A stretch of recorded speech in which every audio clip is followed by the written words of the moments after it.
From Hollywood, it's time now for... Johnny Dollar. Andrew Cord, Johnny. How'd you like to go to San Francisco? What's up, Andy? Well, we've written a lot of insurance for an independent contractor out there, a man named Arnold Bennett. Uh-huh. Last night, his latest project went up in smoke. An office building he completed a month ago. How much is the policy worth? There were 5 companies involved. They took it on at $100,000 apiece and turned it over to us. $500,000? Yep. I talked with the arson inspector for National Fire Underwriters in San Francisco. He said the fire looked phony. I'll pack my things.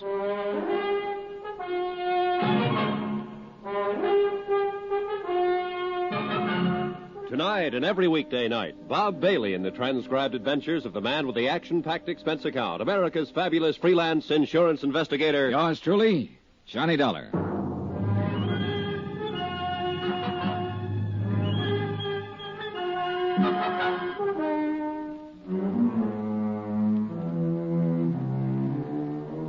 Expense account submitted by Special Investigator Johnny Dollar to the 4-State Fire Insurance Corporation, 4065 Spear Boulevard, Hartford, Connecticut. The following is an accounting of expenditures during my investigation of the Bennett matter. Expense account item 1, $15, flowers for my girl. I wasn't able to keep our date. Instead, I met 4-State Fire Investigator Andrew Cord at his office, and we made immediate arrangements to fly to California. Item 2, $25.06, 1 raincoat. Item 3, $144.15. Air transportation, Hartford, New York, San Francisco. En route, Andrew Cord filled me in on the details concerning Arnold Bennett. Oh, Johnny, as things stand now, Bennett hasn't filed claim yet, although I imagine that'll be coming through pretty fast if I know him. I met him once when he was in New York getting money to finance one of his big subdivisions. Yeah, it seems I've heard of him. Oh, he's made time and life a couple of times each. Oh, yeah. When I met him, I said to myself, Andy, look well on this man. He may be the last of his kind. Oh, how's that? Well, Arnold Bennett must be past 60 now.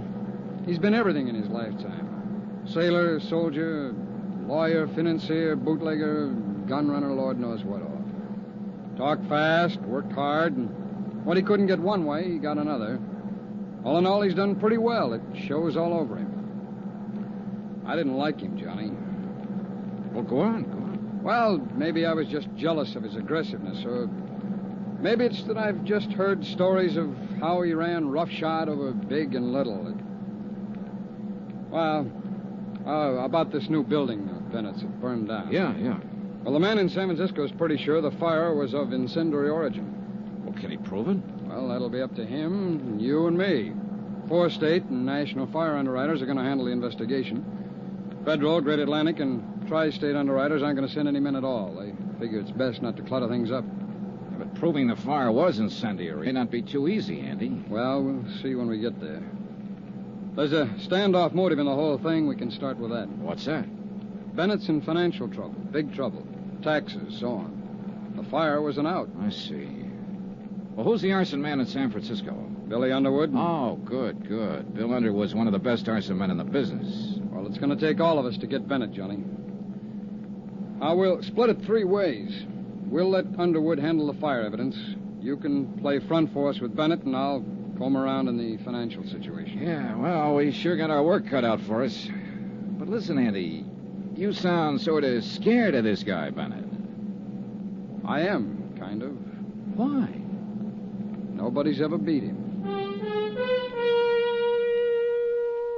Expense account item 4, $7.50. Incidentals upon arrival in San Francisco. Andy Cord and I checked in at the Fairmont, then went downstairs, rented a car, and drove out to the scene of the fire. Bill Underwood was already there, had been there all day. We all shook hands, and then Underwood broke it down. Bill was a bit of a pedant, had things pretty well organized for us. Now, it's this way. The watchman on duty saw a man loitering in the vicinity of the building when he came to work at 6 o'clock. Uh-huh. 3 other witnesses remember the same man. A druggist, a filling station attendant on his way home from work, and a newsboy. Got a description? Mm-hmm. I did. Male, Caucasian, 25 to 30, medium build, approximately 170. Dark hair, dark complexion. That's it. Have you talked to the police yet? Haven't had a chance, Billy. You know they got 8 men on this? Well, with that much of a description, it might make it easier. I sure hope so. So far, the description hasn't fitted anyone in the files yet. The newsboy swears that he saw this man sneak around the side of the building about 6 o'clock. The fire broke out about 6:30. Anybody see him leave? Mm-hmm. The newsboy says he saw him catch a bus on the corner right before the fire broke out. Might help us. But the bus driver on the line wasn't any help. He's pretty busy that time of night. Have you had a chance to go over this yet? Well, we started. I'm working with a fire inspector on it. And as soon as we come across anything, I'll let you know. We can't overlook any possibility on this, Billy. Any. Yeah. I know about Bennett. He's been out here asking me who I am, what I'm doing. He doesn't like it. Oh, he doesn't? Yeah. He learned to swear somewhere along the line. Oh, has he filed claim yet? No, we haven't heard. It's a professional firing job, I'm sure of it. You're sure? Well, I haven't got what I need in the way of concrete evidence yet, but I'll find it. Somewhere in these ashes. The place burnt too well and too fast to be anything but professional. It was drafted. The fire got hot and going before anybody even spotted it. Well, this is a little out of my league, Billy. Tell me more, will you? Well, you see, an amateur will mess it up generally. It'll smoke a lot and somebody will spot it. Now, a bug, a nut, he'll do as good a job as a professional. Oh? But he'll stick around and watch it burn. Stand a good chance of getting caught. He might even call up somebody and tell them how happy he is. But this bird, the one the newsboy saw getting out of here fast, well, he sounds like he knows his business. Mm-hmm. It's business with him. Then it'll be my job to connect him and Bennett somehow. And that's the tough part. Yeah. All I got to do is play around in the ashes. Oh, Johnny. Yeah? Watch your step with Bennett. Sure. He doesn't care about anybody.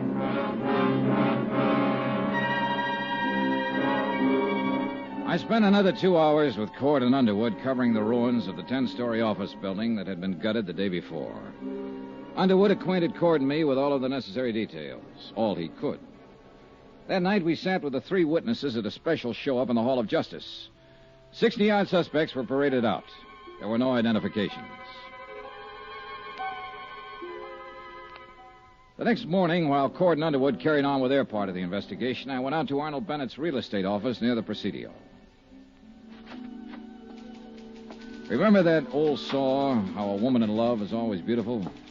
When I walked in, I had no idea Elizabeth Bennett was in love and no idea that she was beautiful. Her sallow face without makeup, framed in a wisp of stringy blonde hair, wasn't flattered by the shapeless black dress and low-heeled shoes she was wearing. Certainly not the going idea of beauty. Now, did her conversation reveal anything to indicate love? Yes, sir. May I help you? Mr. Bennett, please. My name's Dollar. Dollar? D-O-L-L-A-R? He's not expecting me. Your business, Mr. Dollar. Four State Fire Insurance Corporation. It's about the fire that destroyed the office building. Oh, yes. Just a moment, please. Well, what is it, Liz? Mr. Dollar is here, Uncle Arnold. I don't want to see anybody today. I told you that, you idiot. Mr. Dollar's from 4 State. It's about the fire. Oh. Well, send him in. And go out to lunch. Yes, sir. It's all right, Mr. Dollar. Straight ahead. He always like that? He's nice today. Thanks, Elizabeth. That's your name, isn't it? Yes. I'm Elizabeth Bennett. Go straight ahead. Dollar? That's right. Mr. Bennett? Come in, come in. I'm not going to ask you to sit down. I know why you're here. You have insurance investigator written all over your face. Well, in that case, we can get right down to the business at hand. What caused the fire? We don't know yet. It was deliberate. What? Somebody started that fire, that's what. And I know who. Get him and you'll save yourself some work. Tony Midas. Tony Midas? Who's that? The crackpot that set fire to my building. He's out of prison now, and he swore he'd get me. Well, now, look, maybe you'd better tell me just who he is and why he'd want to get you. Tony Midas worked for me once. I caught him stealing money, and I prosecuted him. He was sent to prison for 5 years, and he's the one you want. You seem pretty certain of that. Of course I'm certain of it. I know what enemies I have, what friends. Don't tell me I'm going to have to pussyfoot around with someone like you and get any place in this whole affair. Well, there are some witnesses who got a look at the man who started the fire, or at least it's a good bet he's the one we're after. So tell me, what does this Tony Midas look like? I don't remember. I hardly ever remember faces. But you remembered his threat. You bet your last nickel I remember his threat. And he's the kind of screwy punk to carry it out. Last week there was a small story in the newspaper that he was being released from prison. Well, and we'll certainly look him up and have a talk with him. That's very good of you, I'm sure. Oh, now, look, this can be a very difficult thing all the way around, or we can all cooperate, Mr. Bennett. I'll cooperate. I know why you're in town. I know who you came with. I met that glorified fire inspector yesterday. Underwood. You people don't fool me, and I'm not trying to fool you. Get Tony Midas, and you've got your man. Did you tell the police about Midas? No, I was waiting for some bird like you to walk in here with your high-handed attitude. Now I've told you, now you can get out and get busy looking for him.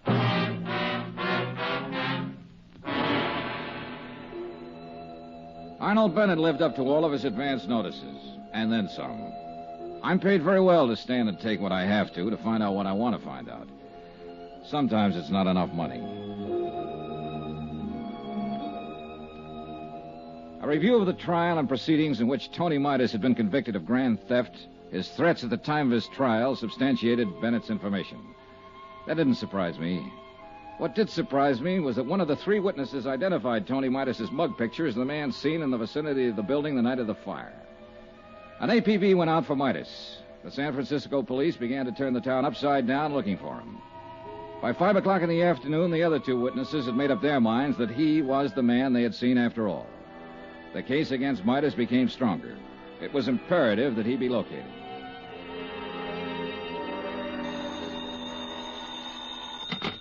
Johnny Dollar. This is Elizabeth Bennett, Mr. Dollar. Remember in my uncle's office? I remember. Mr. Dollar, you're looking for Tony Midas, aren't you? You don't have to answer. I know you are. I think I can help you find him, but he's not the one you're looking for. Look, if you turn him in... Let me finish, and then we'll talk about him. I live at 1038 Murata Drive. I'll be home in an hour. We can talk there. 2 minutes later, when I was putting on my coat, I received another phone call. This one from Bennett's lawyer. He advised me that Arnold Bennett had filed claim and would bring suit if his claim was not honored in the prescribed length of time. I thanked him for the information and went downstairs, began to look around for a cab. A police car careened into the driveway, and a familiar hat on top of a familiar head leaned out. Hey, Johnny! Go! Yeah, Andy Cord. How's the left, kiddo? Hop in. Okay. This is Inspector Truck and Inspector Kane. Hi, what's up? Somebody shot Arnold Bennett 10 minutes ago.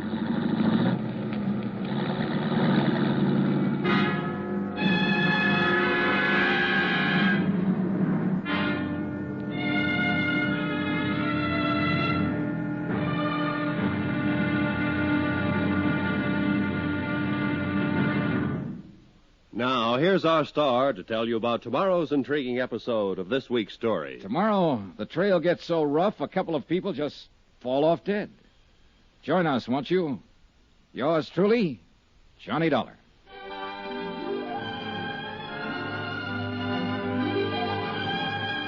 Yours truly, Johnny Dollar, starring Bob Bailey, is transcribed in Hollywood. Written by John Dawson, it is produced and directed by Jack Johnstone. Be sure to join us tomorrow night, same time and station, for the next exciting episode of Yours truly, Johnny Dollar. Roy Rowan speaking.